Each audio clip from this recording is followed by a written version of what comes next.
You, when you mention NIL Go and the clearinghouse, what are their big concerns about it not being able to root out pay for play?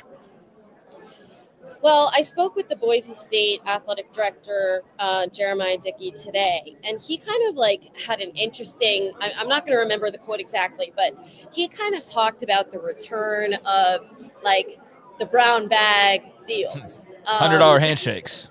Yes, because, over the past few years, there haven't been the quote unquote bag men that, were in the college sports world of yore, where you would have, you weren't allowed to pay players anything. They couldn't profit off of NIL. So you just kind of had to the story is, for the uninitiated, you leave the paper bag of cash in their locker or, through a handshake or at their apartment doorstep or whatever.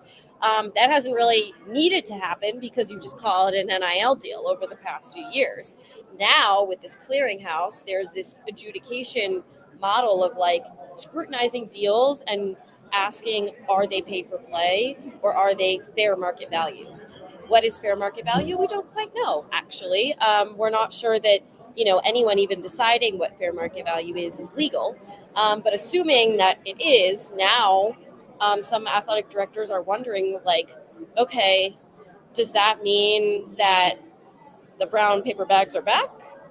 Does it mean, in the sense of we're going to call a deal an NIL deal, and then just not report it and see if we get in trouble? Are we going to just forget the NIL deal and send money completely under the table? Those are some of the concerns that are being raised that I'm hearing this week so far about whether, ways to circumvent the clearinghouse.